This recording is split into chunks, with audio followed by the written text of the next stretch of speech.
Para quem não me conhece, está chegando agora, meu nome é Juliana Cavalcante, eu sou historiadora e esse é um canal de divulgação científica no campo dos judaísmos e dos cristianismos antigos.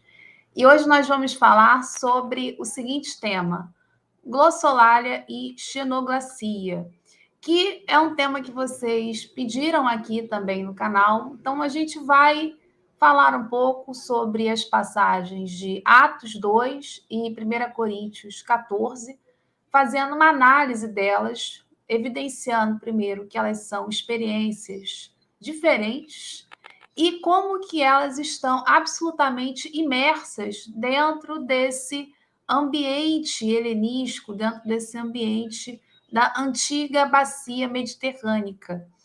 Então, deixa eu ver aqui, antes de seguir, quem está aí? Fábio, nosso xerife, Robson, Xará, que também é membro do canal, junto com o Fábio. Deixa eu ver aqui, mas quem está comentando da cadeira, né? Sandro, Alexandre, que também é membro do canal. Boa noite aí, galera. E aproveitando, galera, o canal, ele é um espaço para divulgação científica. Então, aqui eu trago não só minhas pesquisas, mas de outros colegas, faço sistematização. Hoje mesmo, a aula vai ser em cima do capítulo do livro do André Leonardo Chevitarese, Cristianismos, Questões e Debates Metodológicos, tá? Como sempre, as referências biográficas depois estão na descrição, mas vocês já sabem aí de onde eu estou partindo dessa aula de hoje.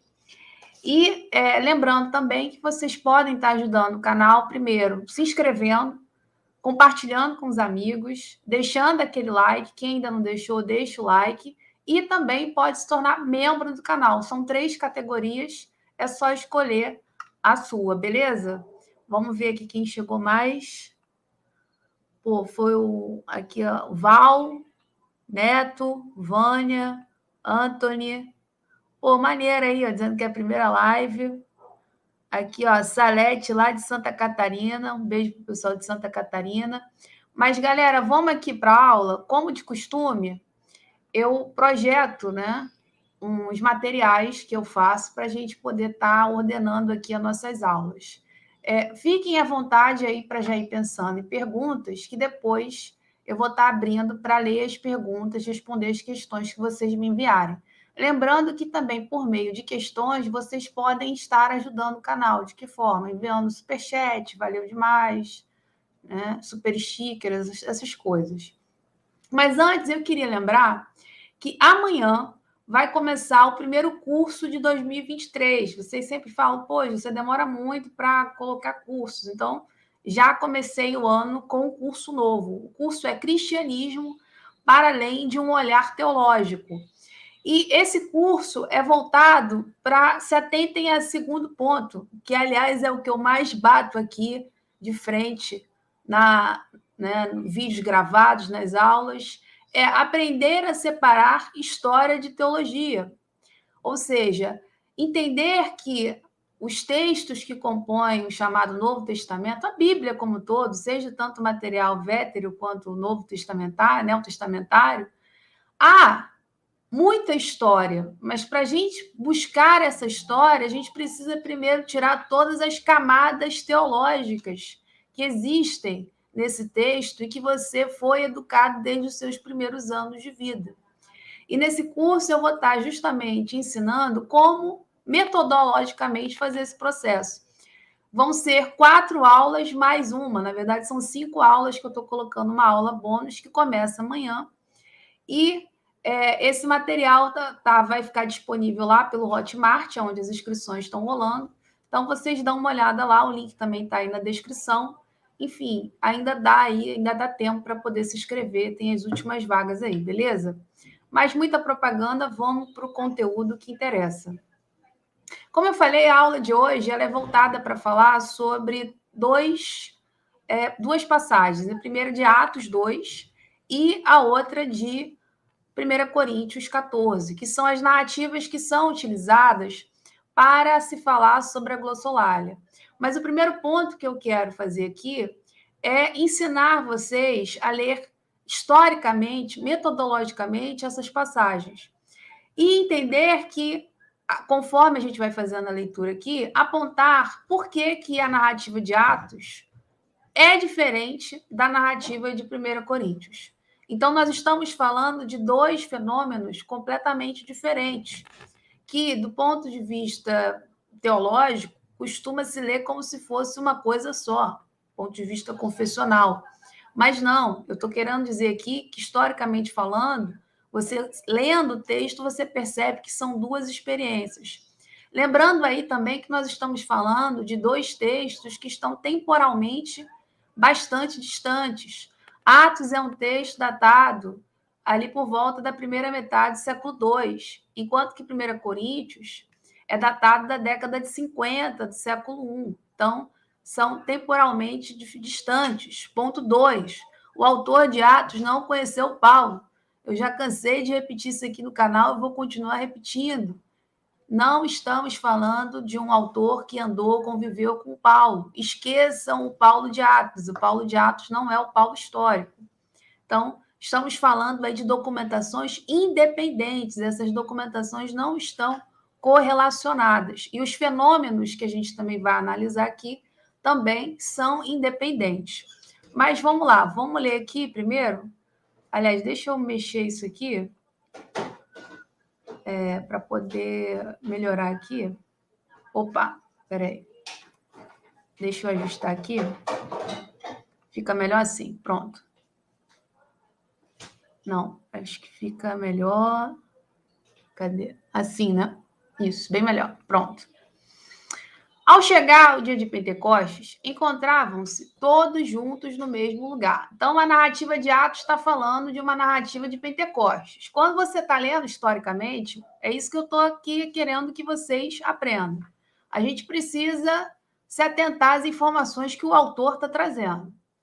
E aconteceu subitamente um som vindo do céu, como que transportado por um vento violento, e encheu toda a casa onde estavam sentados. E apareceram-lhes línguas divididas, como que de fogo, e cada língua pousou em cima de cada um deles. E ficaram todos cheios do Espírito Santo, e começaram a falar em outras línguas. Opa, então nós temos aqui uma informação, que essa galera estava reunida, e nesse processo, eles acabam, a partir de um intermediário, aqui rotulado de espírito, eles começam a falar em línguas. Beleza.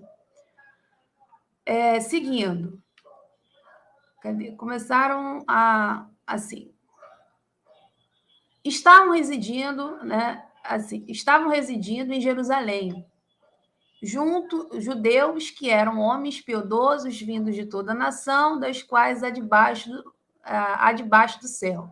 Tendo acontecido aquele ruído, a multidão reuniu-se e ficou confusa, porque cada um ouvia-os a falar na sua própria língua. Ficaram espantados e atônicos, dizendo: todos esses que estão falando não são galileus? Então, como é que cada um de nós os ouve na nossa própria língua em que nascemos? Partos e medos e elamitas, e os habitantes da Mesopotâmia, da Judéia e da Capadócia, do Ponto e da Ásia, da Frígia e da Panfilha, do Egito e das regiões da Líbia, Cineráica e os visitantes romanos, judeus e prosélitos, cretenses e árabes, ouvimos-los dizendo, nas nossas línguas, as coisas grandiosas de Deus. Pô, então, se ligaram? Atos 2 está falando de um fenômeno em que indivíduos estavam reunidos e, a partir de uma experiência ritualística, eles começam a falar idiomas, línguas que são conhecidas. E a audiência ali, segundo o autor, fica espantada porque eles conseguem compreender o que está sendo dito. Então, essa é a experiência que está sendo rotulada, e a gente classifica isso como xenoglacia. Agora, o que 1 Coríntios, uma documentação da década de 50, está narrando, segundo Paulo? Vamos lá ler. Demandai o amor desejai zelosamente as coisas espirituais, sobretudo os que profetizeis. Pois quem fala numa língua não fala aos homens, mas a Deus. Ninguém o entende. Por ação de um espírito profere mistérios. Aqui já tem um dado interessante. Primeiro, Paulo já está falando de uma situação radicalmente diferente. Aqui Paulo já está chamando a atenção do fato dessa experiência da glossolalia, de falar em línguas, é um problema porque quem fala em línguas não consegue se comunicar com a audiência. E olha que dado interessante, também tem pelo intermediário o espírito. Então, é um dom, um carisma, como Paulo está classificando.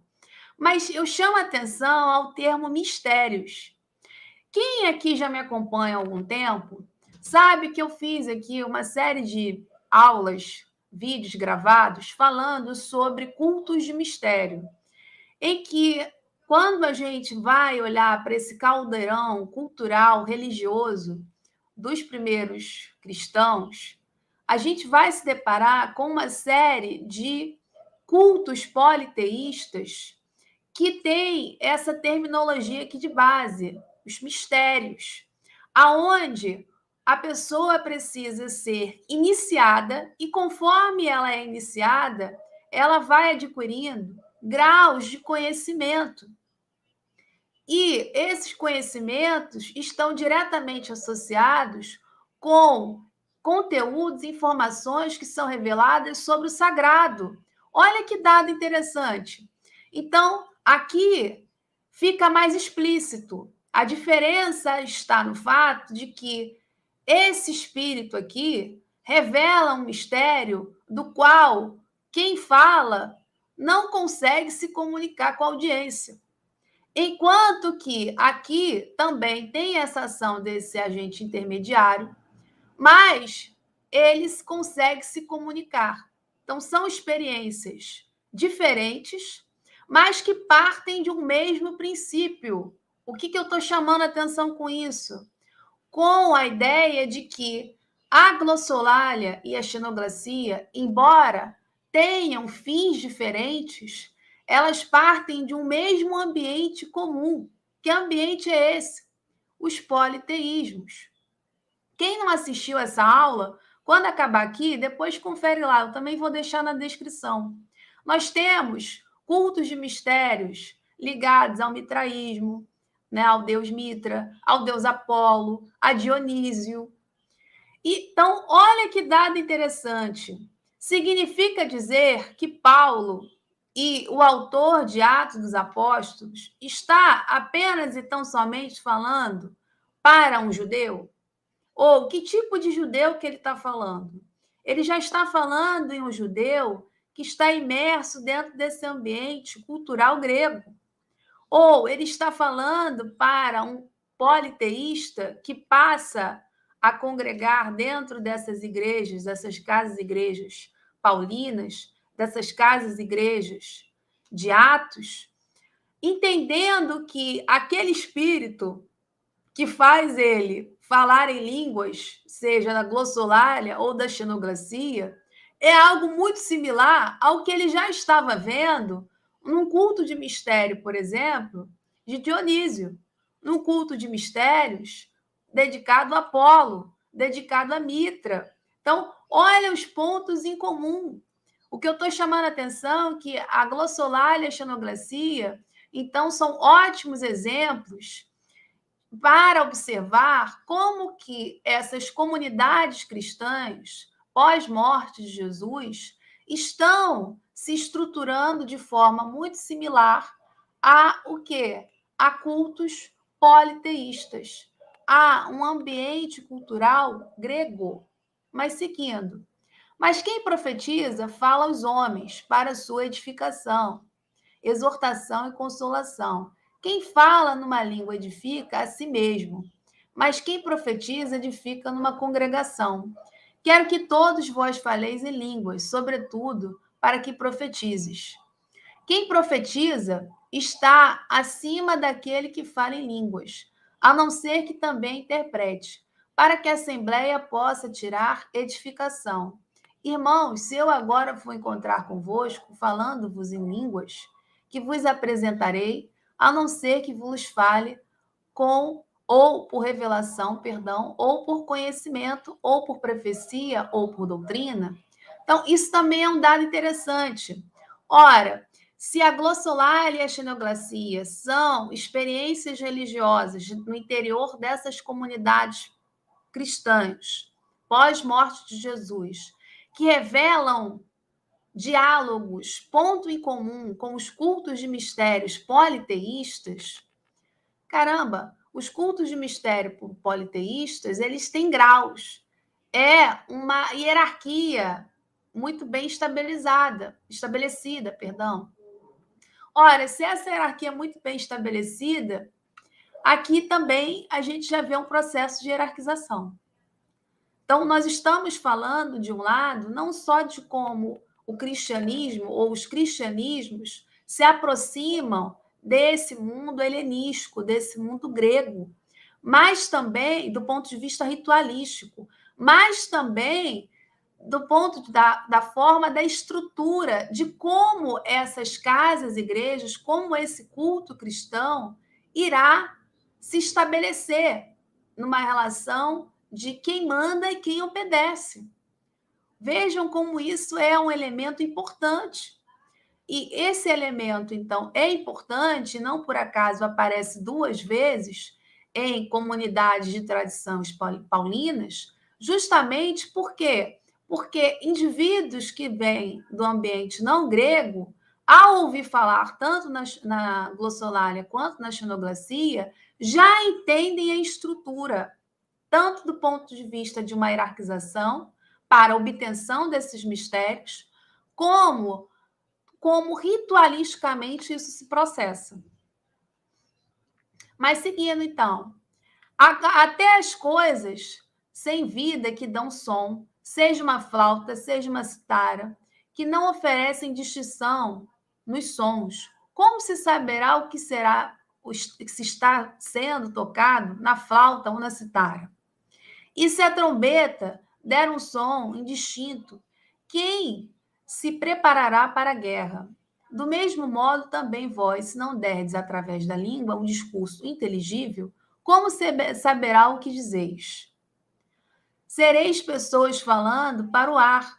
Ao que parece, são tantas variedades de línguas no mundo e nenhuma desprovida de sentido. Por conseguinte, se eu não souber a dinâmica da língua, serei um bárbaro. Guarde essa informação, porque isso também é utilizado ali no texto de Atos, e daqui a pouco eu vou mostrar para vocês como essa ideia também vai estar presente dentro dos cultos politeístas. Para aquele que fala, e aquele que fala será um bárbaro para mim. Assim também vós, visto que estáis ávidos de coisas espirituais, para a edificação das assembleias procurai, para que delas tenhais abundância. Quem fala, portanto, numa língua, que reze para que delas seja intérprete.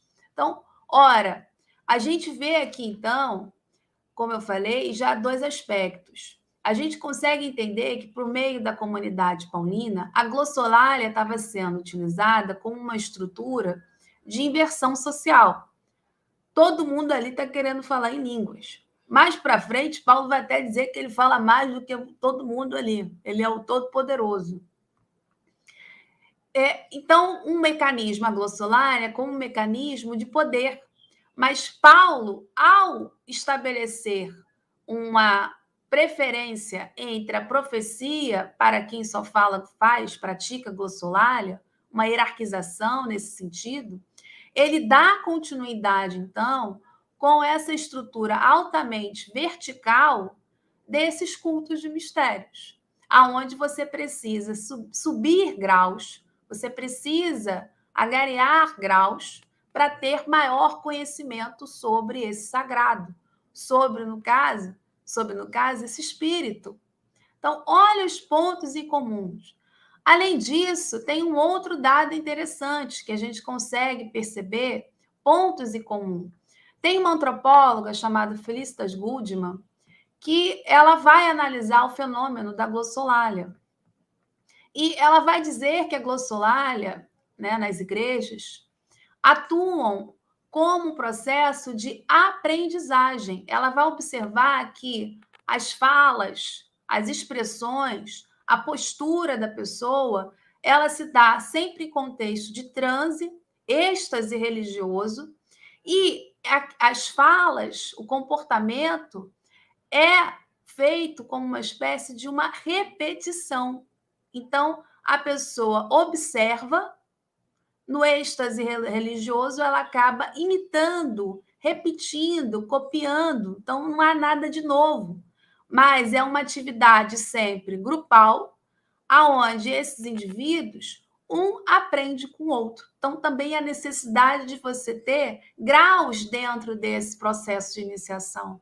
Então, a glossolalia e a xenoglacia estão diretamente ligadas a um fenômeno de cultos de mistérios, porque você precisa desse processo de aprendizagem. Então, olha que dado fantástico que está vindo da antropologia. E que você pode aplicar isso não só para o universo cristão, você pode aplicar isso também para onde? Você também pode estar aplicando isso para o ambiente politeísta, para o ambiente grego. Por exemplo, eu trouxe aqui 3 exemplos que a gente vê como que essas experiências estão presentes dentro do universo grego, dentro do universo helenístico. Olha aí, por exemplo, Platão. Platão vai dizer o seguinte: nenhum homem alcança a adivinhação verdadeira, inspirada, quando em estado racional, senão somente quando o poder da sua inteligência está acorrentado no sono ou quando ele está consternado por alguma doença ou por alguma inspiração divina. Mas não cabe a quem esteve em estado de transe e ainda permanece nele julgar as aparições e as vozes vistas ou profetizadas por eles mesmos. Olha que dado bacana! Nós estamos falando de um texto que é muito anterior à composição dos textos cristãos. E olha o que Platão está falando.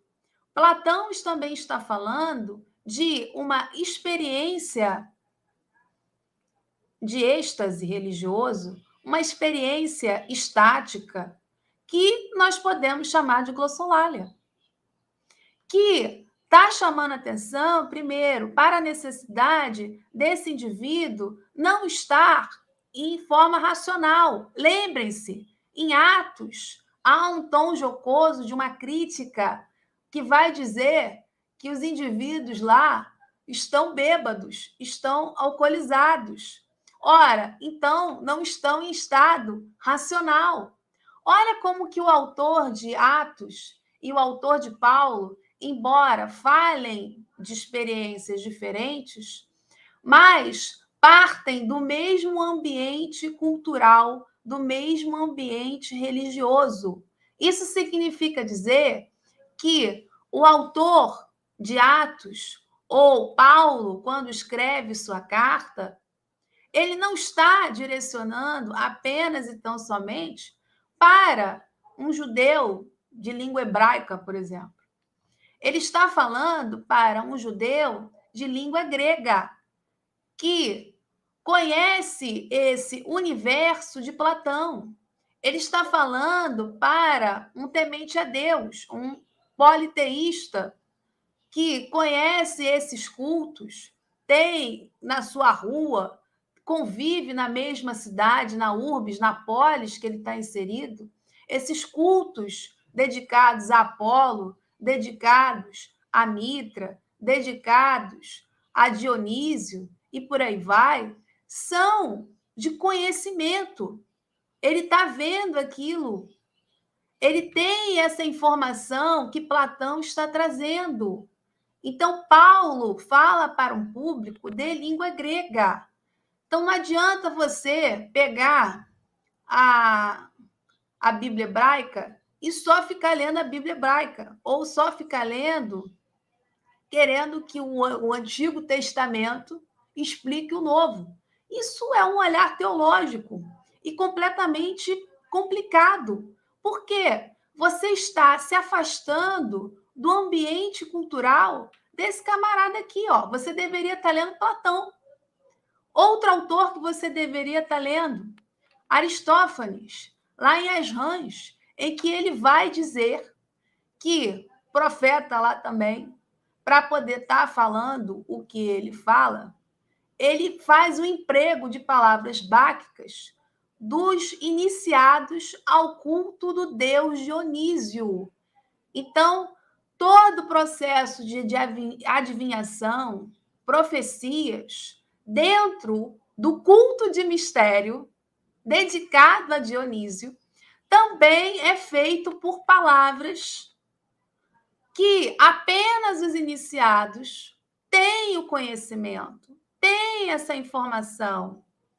Então, opa, ele começou a falar palavras báquicas. Então, há uma profecia que está sendo feita, há uma adivinhação sendo feita.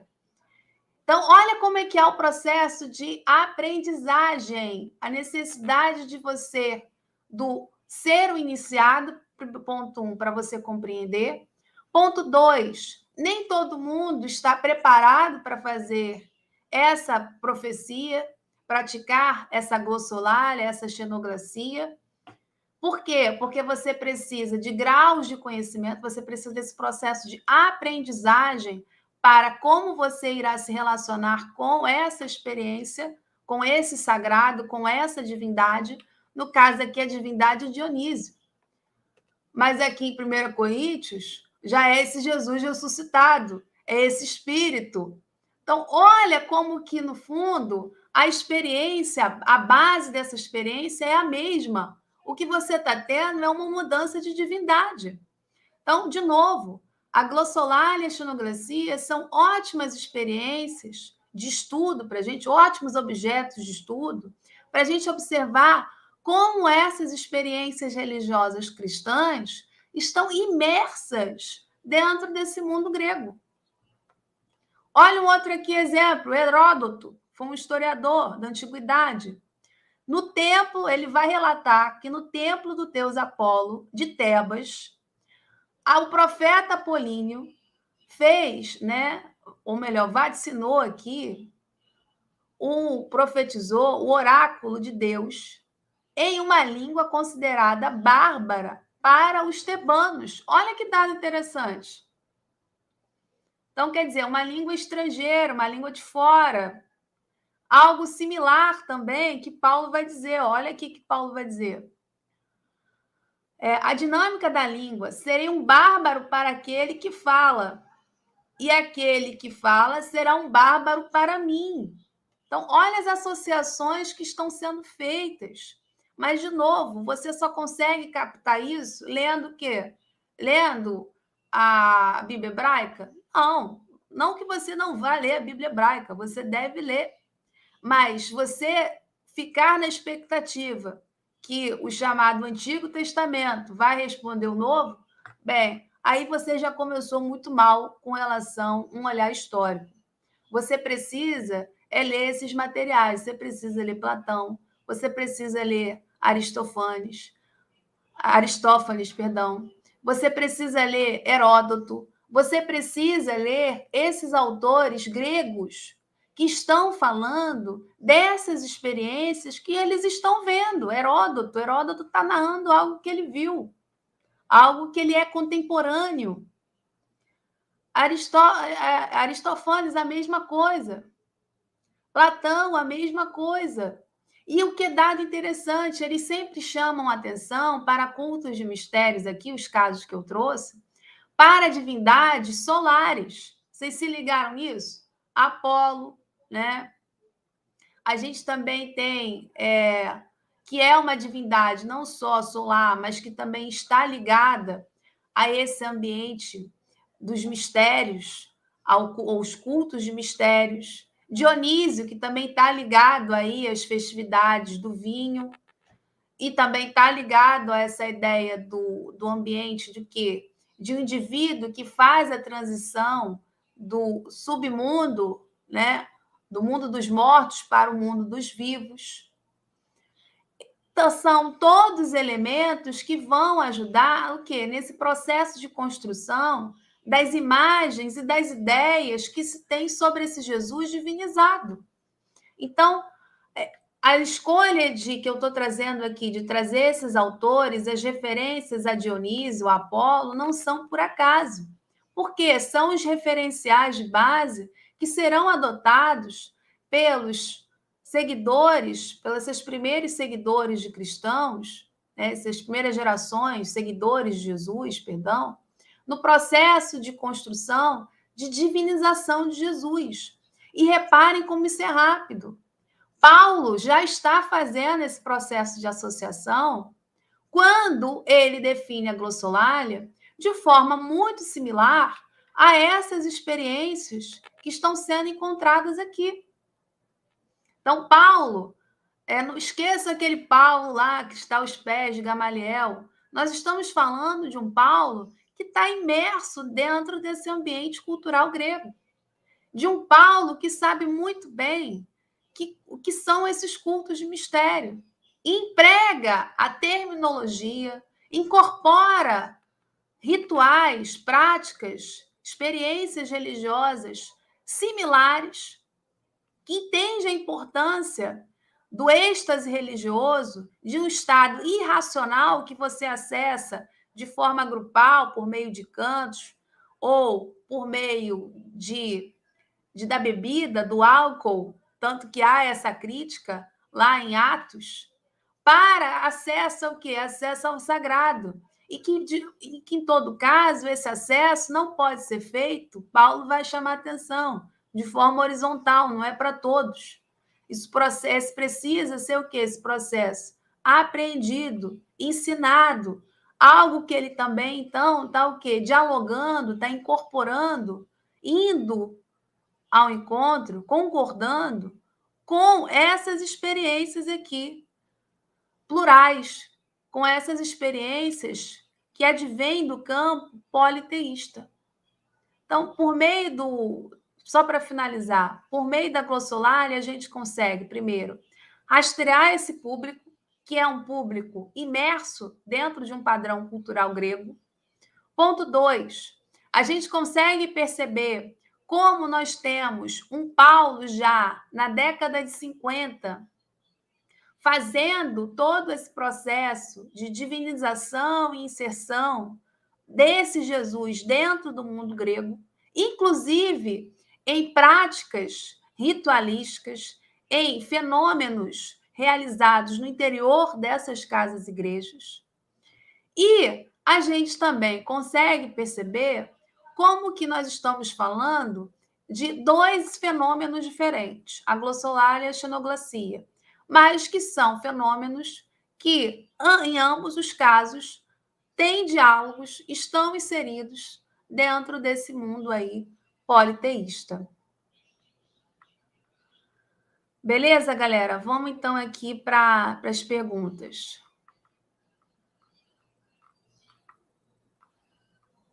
Galera, lembrando, enquanto isso, não esqueçam de deixar aquele like, tá? Se inscrever no canal.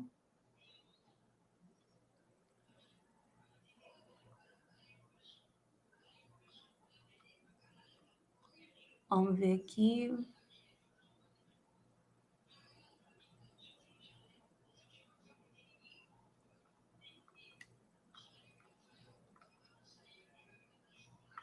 Eu já respondi essa pergunta aqui do Sandro. O Sandro está perguntando sim. Aqui. A minha xará aqui, que é membro do canal, está perguntando. Professora Ju, seria o fenômeno da glossolalia mais comum no meio religioso? Certo? Tendo em vista que a xenoglacia se refere a idiomas e não necessariamente acontece no meio religioso? Sim, Xará, a gente tem o que acontece? A xenoglacia, ela vai ser classificada toda vez que você tem um indivíduo que está falando um idioma que é rotulado como bárbaro para aquela comunidade ali estabelecida. Então, se o oráculo está sendo feito para um grupo para um público ouvinte em que considera esse idioma estrangeiro, bárbaro, ele está, então, praticando uma xenoglacia. Mas isso implica o quê? Esse indivíduo conhecer esse idioma. Então, no processo de êxtase, ele pratica a xenoglacia. A glossolalia, não. A glossolalia já é um fenômeno que você, grupalmente, aprende na convivência. Então, dentro do processo de hinos, de cantos, para conhecer acessos aos graus, para acesso desse sagrado, você acaba, então, aprendendo isso. Então, é um outro ponto que é importante. Além de conhecer o contexto cultural, social, religioso, a gente também precisa, então, se atentar a conceitos. Eu citei aqui uma autora, Felicitas Goodman, que é uma antropóloga que fez essa pesquisa em igrejas nos Estados Unidos e percebeu esse padrão. Então, quer dizer, o que o pessoal está falando, lá a língua dos anjos, né, a língua lá, ele, no fundo, é um processo de repetição, que ele vai aprendendo conforme ele vai convivendo dentro daquele grupo. Então, nesse sentido, ela é mais comum, sim. Mas os dois têm esse aspecto em comum. Primeiro, os dois advêm, estão presentes dentro desse mundo politeísta. Ponto 2, os dois estão pautados em experiências estáticas de transe, então você não está em estado racional. E ponto 3, ambos são experiências que revelam uma ideia de um cristianismo que se comporta de forma similar a um culto de mistério. E por que esse último ponto é importante? Para a gente entender um dos caminhos em que esse cristianismo conseguiu capitanear tantos indivíduos. Porque meia hora vocês perguntam aqui para mim, pô, mas como que você tem um cristianismo que se propaga? Como que esse cristianismo deu certo? Deu certo por conta desse rápido inserção nesse mundo grego, por dialogar e se comportar de forma similar ao quê? Às estruturas religiosas já muito bem estabelecidas. Então, é isso que a gente precisa ter atenção. A como, então, a glossolalia é um ponto-chave para a inserção dessas comunidades cristãs dentro desse universo grego. Vamos ver aqui.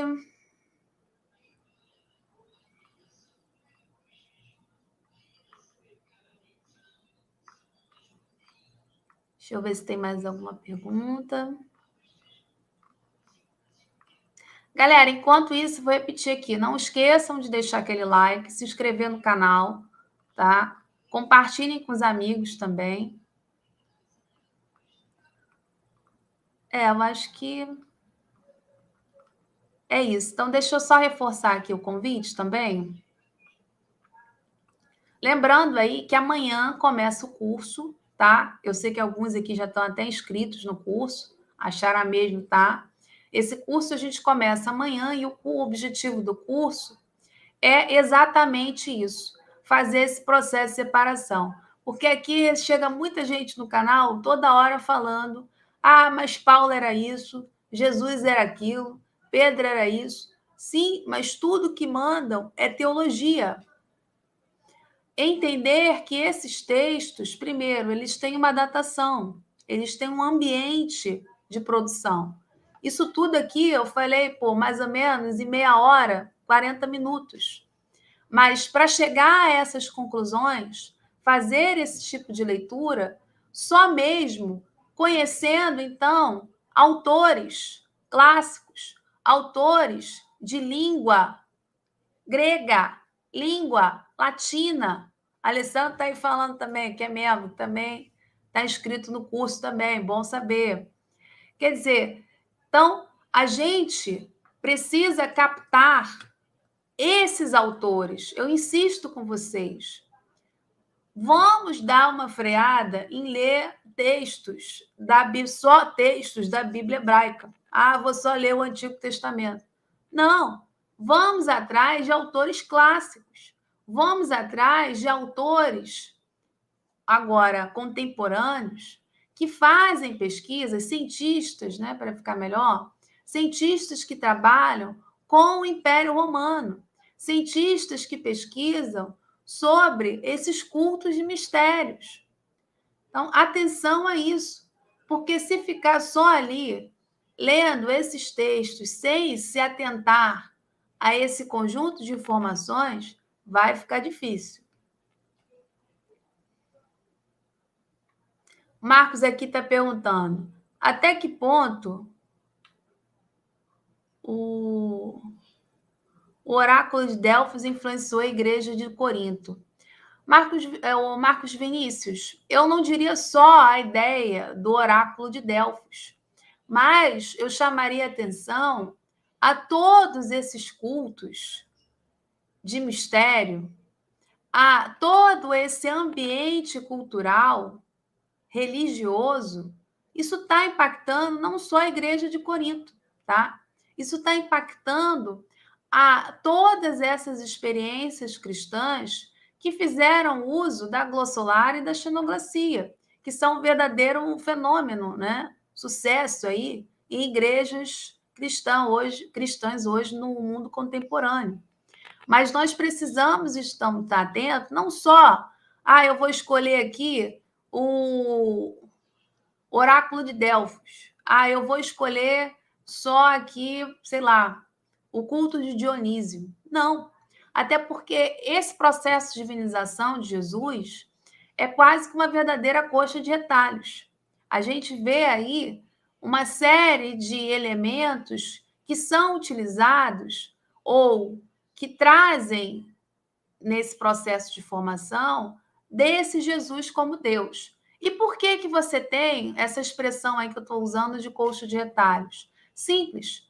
Porque, lembrem-se, nós estamos falando de politeístas que estão ingressando dentro desse culto cristão. Então, se o camarada frequentava um culto a Apolo, e Apolo é uma divindade solar, Apolo também tem essa conexão com um indivíduo que consegue transitar do mundo dos vivos para o mundo dos mortos. Essa associação já estará sendo feita.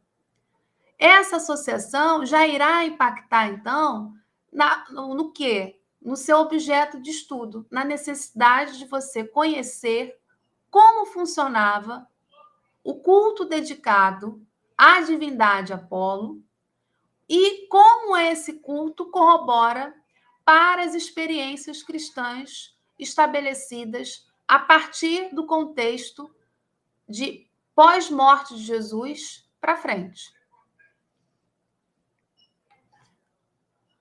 Deixa eu ver aqui. O Tiago perguntou: existe também, por parte de Paulo, um esforço disciplinar essa experiência? Não? Tem uma passagem que ele aparece se sentir incomodado com as pessoas de fora.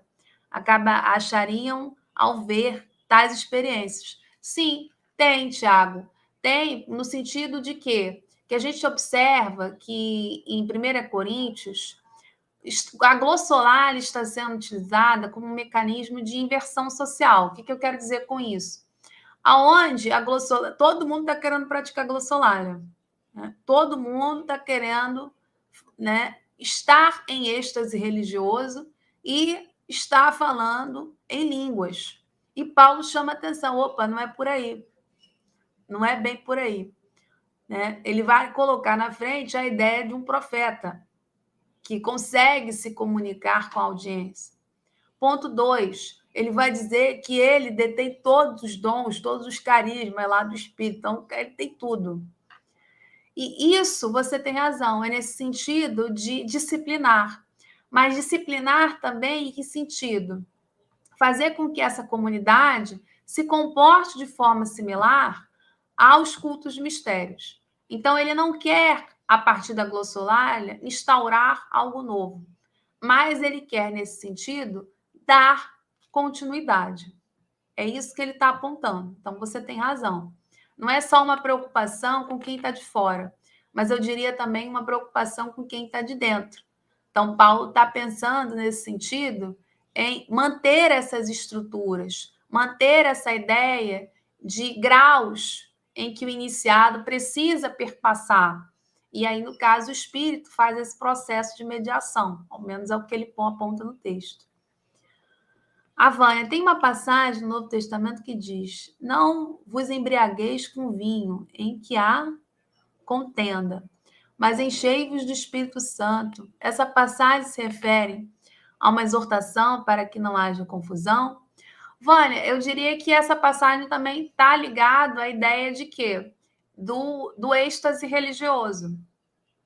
Porque, de novo, o vinho está associado muito ao deus Dionísio. E vamos voltar aqui na passagem, ó, na citação que eu trouxe para vocês. Olha aqui que ele fala. A adivinhação verdadeira, inspirada, quando em seu estado racional, senão somente quando o poder da sua inteligência está acorrentado no sono, ou quando ele está consternado por alguma doença ou por alguma inspiração divina. Então, quer dizer, ele está chamando a atenção para a ideia de que essa adivinhação, essa profecia, ela precisa estar vinculada a um estado irracional. E o vinho leva a esse processo de irracionalidade. O vinho leva a esse processo de êxtase também. Então, a gente também pode estar lendo dessa forma. De novo, é uma boa lembrança para a gente estar vendo como é que opera, então, o cristianismo de forma similar ou com pontos em comum com, com essas experiências politeístas. Beleza?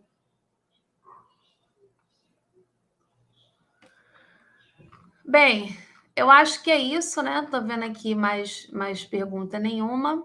Então, galera, lembrando aí, não esqueçam de deixar o like, se inscrever no canal e até a próxima. Tchau aí.